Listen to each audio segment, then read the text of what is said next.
All right, so today we're going to be taking a deep dive into, kind of a classic of personal development. Earl Nightingale's The Strangest Secret. And this isn't just like, some dusty old self-help book. Right. Yeah. This is a pretty powerful message. Yeah. That was recorded back in 1956. And it's kind of amazing how relevant it still is. It really is, even today. It's amazing how, some things just stand the test of time. Absolutely. And that's definitely one of them. Yeah. Because the things that he talks about in this book, it's not fads, it's not trends. Yeah. It's really about the core fundamentals of success and achievement. Absolutely. And that's what we're hoping to unpack today. Yeah. We're not going to just summarize it or anything. Right. We're going to kind of dig in. Explore Some of the core ideas, challenge some of the assumptions, and hopefully leave you with some actionable takeaways. Yeah. And that's, I think, one of the things that makes Nightingale so compelling is that he doesn't just preach. Yeah. He doesn't just say like, oh, this is the way it is. Right. He backs up his claims with evidence and examples. And he really, he draws on history. He draws on philosophy. Yeah. Biology even. Yeah. To really kind of reveal this secret. Right. That he says, has the power to transform lives. Yeah. Okay. I'm intrigued. Yeah. So what is this strangest secret? Well, he starts by, kind of posing this question. Okay. Why is it that some people seem to achieve extraordinary success Yeah. while others struggle to get by, Right. even when they have similar abilities or opportunities? That's a question I think a lot of us have pondered. I know I've definitely scratched my head a few times watching some folks just, skyrocket. Right. And other folks just, kind of stay where they are. Yeah. Absolutely. And, it's easy to look at those people and say, oh, well, they must have just gotten lucky. Right. Or they must have had connections or whatever. Yeah. But Nightingale argues that that's not really the case. He says the difference lies in their thinking. Okay. He says, and I'm paraphrasing here, Sure. we become what we think about. Okay, that sounds pretty simple, Right. Just think positive thoughts and all of a sudden I'm going to have a yacht. Yeah. Is it really that easy? Yeah. Just, think positive and success will magically appear. Right.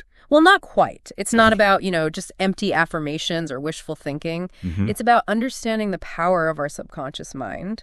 Okay. And how that shapes our reality. So we're talking about like rewiring our brains for success. In a sense, yeah. Okay. He explains that our subconscious mind is like fertile soil. Okay. Whatever seeds we plant in it, whether they're positive or negative, they're going to grow and bear fruit. So if we're constantly, feeding our minds with thoughts of fear or doubt, right, limitation, yeah, those are the things that we're going to see manifest in our lives. Exactly. And on the flip side, if we're cultivating thoughts of, courage and confidence, abundance, okay, those qualities will take root and flourish. So that makes sense. But how do we actually change our thought pattern? Right. It's not like I can just, flip a switch. Exactly. And suddenly I'm, Mr. Positive. Right. It's a process. And Nightingale, he provides some concrete steps that we can take to reprogram our subconscious minds. Right. And he emphasizes the importance of setting clear goals, visualizing the outcomes that we want. Okay. And feeding our minds with positive and inspiring input. So it's a conscious effort. Yeah. It's not just going to happen passively. Right. We have to actively choose the thoughts that we allow into our minds and the beliefs that we cultivate. And he talks about autosuggestion. Yes. Which is essentially, feeding your mind these positive affirmations and beliefs. Repeatedly. Repeatedly. Until they become ingrained in your subconscious. So it's like, an athlete training their body. Yeah. You're training your mind. Exactly. It's mental training. Yeah. And he even uses the example of a farmer planting seeds. Yeah. The farmer doesn't just scatter the seeds randomly and hope for the best. Right. They carefully prepare the soil. They plant the seeds in rows. Yeah. And they tend to them diligently. So we need to be just as intentional and consistent with our thoughts. Yeah. If we want to see, positive results in our lives. He says you are a living magnet. Okay. What you attract into your life is in direct proportion to the predominant thoughts that you hold in your mind. Powerful stuff. Yeah. So, we're not just victims of circumstance. Right. We actually have the power to shape our reality. Yeah, to a large extent. But isn't that a little bit oversimplifying things? Okay. What about external factors, Yeah. like social and economic conditions? Right. Surely those play a role. Of course, of course. In our success as well. He acknowledges that. Okay. He acknowledges that there are external factors at play. Yeah. But he emphasizes that ultimately, our inner world determines our outer world. Okay. He says our environment, the world in which we live and work, is a mirror of our attitudes and expectations. So if I believe the world is a hostile and unforgiving place, that's probably what I'm going to experience. You're likely to find evidence to support that belief. Right. But if we believe that, the world is full of opportunity, that there's abundance out there, we're more likely to find those things. Interesting. So our beliefs are kind of like a filter. Yeah. Almost. Right. Shaping our perceptions, influencing the opportunities that we see, the actions that we take. This is really making me think about some of my own beliefs and maybe how they've been holding me back. Yeah. It's a powerful concept. Yeah. To really kind of examine those underlying beliefs. Yeah. And see if they're serving us. Absolutely. So where does he go from here? Yeah. Where does he go? Well, he delves into specific areas where our thinking can either limit us or empower us. Okay. He talks about the importance of having a definite purpose, overcoming fear and procrastination, and cultivating a spirit of service. Okay, let's unpack those a little bit. Sure. What does he mean by having a definite purpose? He believes that we're all here for a reason. That we each have unique talents and abilities to contribute to the world. And he challenges us to discover our purpose and align our actions with it.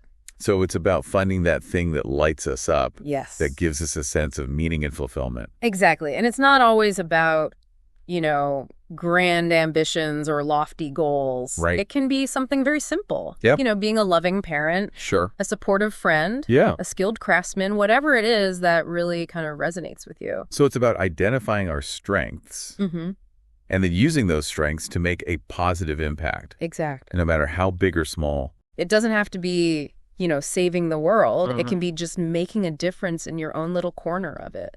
How do we even figure out what our purpose is, though? That's the big question. Right? Yeah, a lot of people struggle with that. He suggests that our purpose often reveals itself through our interests and passions, the things that we enjoy doing. So pay attention to those moments where you feel, fully engaged. Yes. Excited about what you're doing. Energized. Yeah. Those are often clues to what our purpose might be. All right, so experiment a little bit. Yeah. Try new things. Follow your curiosity. Follow your curiosity. He says the only way to do great work is to love what you do. Yeah. All right, that makes sense. But what about fear and procrastination? Yeah.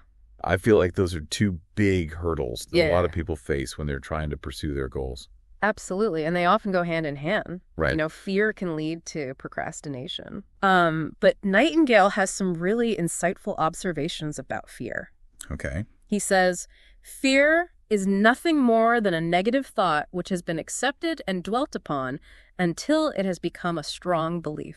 Okay, so fear is not necessarily reality. Right. It's a thought. It's a thought that we've allowed to take root in our minds and grow into this monster. Yeah. But it doesn't necessarily reflect reality. I love that visual of like the monster in your mind because that's what it feels like sometimes. It really does. Yeah. And, he also points out that a lot of the things that we fear never actually happen. Right. We waste so much time and energy worrying about things that may never come to pass. Exactly like that old saying, I've had a lot of trouble in my life, most of which never happened. Exactly. So he encourages us to challenge our fears, to question their validity, and to replace them with thoughts of courage and confidence. So instead of letting fear paralyze us, we need to face it head on and take action. Despite our doubts. It's easier said than done, of course. Oh, yeah, for sure. But I love that idea of reframing fear as a challenge to overcome rather than a roadblock. Absolutely. And that leads us to procrastination, which is often fueled by fear and self-doubt. Yeah, procrastination is a master of disguise. It is. It's like, it looks like busyness. Right. It looks like perfectionism. Yeah. But underneath it all, it's usually just fear. Yeah, we're afraid to take action. Yeah. Because we're afraid of failure or rejection or whatever it might be. So what's the antidote to that? Well, he has a brilliant strategy for overcoming procrastination. Okay. He says, do the thing you fear and the death of fear is certain. I love that. Yeah. Just do it. Just do it. It's like ripping off the Band-Aid. Right. The more we avoid something, the bigger and scarier it becomes in our minds. Yeah. But if we just take that first step, the fear often dissipates. Yeah, the more we act, the more confident and capable we become. He emphasizes the importance of taking action, even if it's just a small step. Okay. He says action is the antidote to despair. All right, so purpose, fear, procrastination. Now, the spirit of service. Yes. What's that all about? He believes that true success is not just about personal gain. It's about making a positive contribution to the world. So using our talents and abilities to serve others. Yes. To make a difference. To leave the world a little bit better than we found it. I like that. Yeah. It's not about accumulating, wealth and fame for its own sake. Right. It's about using our success to uplift and empower others. Exactly. He emphasizes the interconnectedness of humanity. Okay. Reminding us that we're all in this together. He says, when we help others succeed, we succeed. It's a win-win approach to life. It is. I love that. Yeah. I'm already feeling inspired. Yeah, me too. Take some action. But before we get too carried away, I think let's pause here. Yeah. Give our listeners a chance to kind of digest all this wisdom that we've been throwing at them. Absolutely. And we'll be back soon with more insights from The Strangest Secret. Looking forward to it. Yeah, me too. Welcome back. We've been kind of digging into Earl Nightingale's The Strangest Secret and how our thoughts really shape our reality. We've talked about purpose. We've talked about overcoming fear and procrastination and embracing the spirit of service. Yeah. But Nightingale doesn't stop there. He goes on to explore other fascinating aspects of, the human experience that impact our success. All right. I'm all ears. What else does he get into? Well, he talks about the importance of time management, the power of habits, and the role of our subconscious mind in achieving our goals. Okay. Those are definitely things that resonate with me. I'm always looking for better ways to manage my time and break those bad habits. Right. Well, you're in luck because Nightingale offers some really practical advice on those very subjects. Let's start with time management then. Okay. What's his take on that? Well, he emphasizes that time is our most valuable asset. Okay. And yet it's the one thing we can't control. Yeah, that's very true. He says, time is the one thing that can never be replaced. It's the one thing we all have in equal measure, yet it's the one thing we often waste the most. Yeah, I think we've all had those moments where we look back and we're like, where did the time go? Absolutely. Yeah. And he suggests that we approach time management with a sense of urgency and purpose. Okay. He says, don't wait for something big to happen. Start now with what you have where you are. I like that. So it's about taking action. Yeah.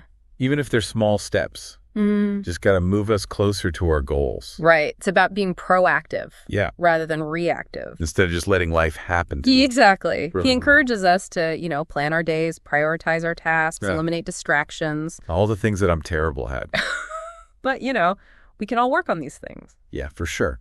And he even suggests, setting aside specific times for creative work, for relaxation, for personal growth. So it's about creating a structure that supports your goals and your values. Rather than just letting life happen to us. Right, exactly. And he also highlights the importance of setting boundaries. Okay. And learning to say no to things that don't align with our priorities. That's something I definitely need to work on. Yeah, it's a common struggle. Yeah. But he reminds us that saying no to some things allows us to say yes to the things that truly matter. Okay, I like that reframe. Yeah. It's not being selfish, it's being selective. Exactly. With my time and energy. Right. All right, so let's move on to habits. Okay. What insights does Nightingale offer about the power of habits? He calls habits the compound interest of self-improvement. Okay. He says, just like money invested with compound interest grows exponentially over time, good habits practiced consistently can lead to remarkable results. So small changes over time. Yeah, it's not about making drastic changes overnight. Right. It's about cultivating small, positive habits that over time can transform our lives. And being consistent with those habits. Yes. Consistency is key. Yeah. Because he emphasizes that habits are formed through repetition. Yeah. So the more we repeat a certain action or thought pattern, the more ingrained it becomes in our subconscious mind. So I can't just do it once and expect to suddenly have this new habit. Unfortunately not. Yeah. It takes time. Okay. It takes effort. So start with one small habit. Yes. Get that down. Make it automatic. Yeah. And then add another one. Okay. And just gradually build from there. So don't try to change everything at once. Baby steps. Baby steps. But what about those bad habits that I just can't seem to break? Right. Well, he has a strategy for those, too. Okay. He suggests replacing bad habits with good ones. Okay. He says nature abhors a vacuum. Okay. So if we simply try to eliminate a bad habit without replacing it with something else, the vacuum will likely be filled with another undesirable behavior. So it's almost like distraction in a way. Yeah, you have to kind of redirect that energy. Okay. So, for example, if you're trying to break a habit of snacking on junk food, you could replace it with a habit of eating fruit. Okay. Or drinking water.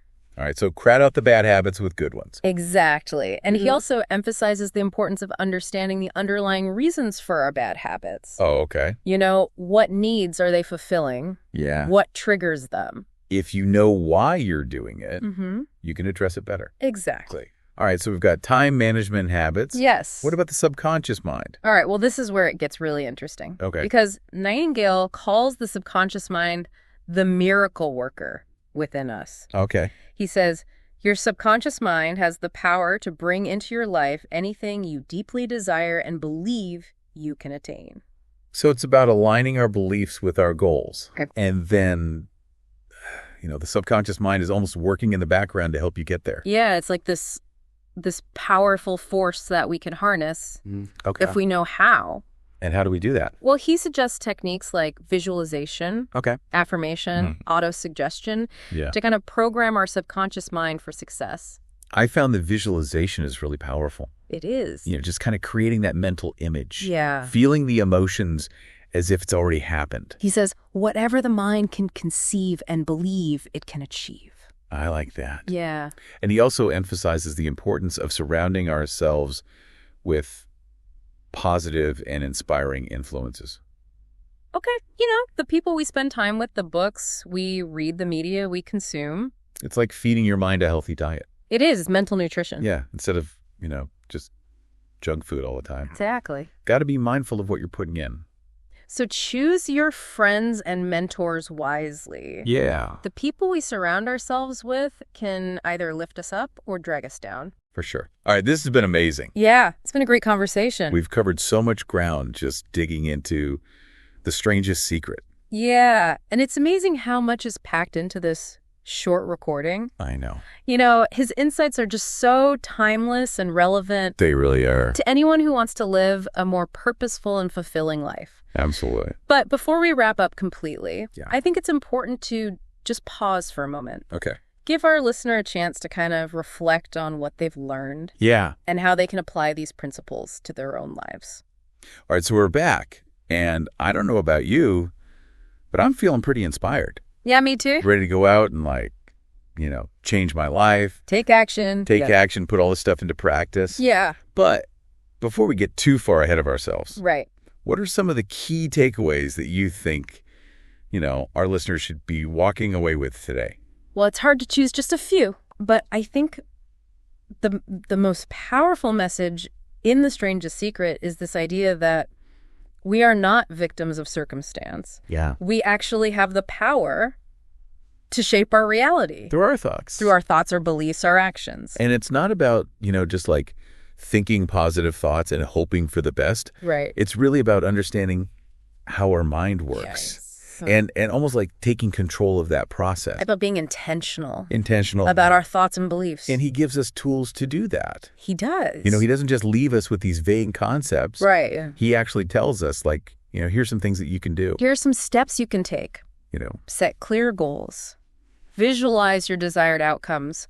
Cultivate positive habits. Yeah. Take action despite fear. Yeah. Embrace a spirit of service. Yeah, I was really struck by that. Yeah. That emphasis on the spirit of service. Me too. Because it's a good reminder that success isn't just about me, myself, and I. Right. It's not just about personal gain. Yeah, it's about making a positive contribution. Yeah, using our talents and abilities to actually help other people. And recognizing that we're all interconnected. Yeah, we're all in this together. When we help others succeed, we succeed. Absolutely. All right, so I think that's a beautiful message to end on. It is. But is there anything else you wanted to add? Just one more thing. Okay. I think it's important to remember that this is a journey, not a destination. Oh, yeah, so good. There are going to be setbacks, for sure, challenges along the way. But the key is to stay committed to our goals. Yeah. Keep learning, keep growing, and never give up on ourselves. Because we have that power within us. We do. To create the life that we want. Absolutely. All right, so for our listeners out there, we encourage you to, revisit The Strangest Secret, listen to it again. Yeah, let it really sink in. Yeah, and start applying these principles. Yeah. You might be surprised at the results you get. You might be amazed. Yeah, absolutely. Thank you so much for joining us on this deep dive into Earl Nightingale's The Strangest Secret. It's been a pleasure. We hope you enjoyed it. Yeah, we had a great time. And we'll see you next time. See you later.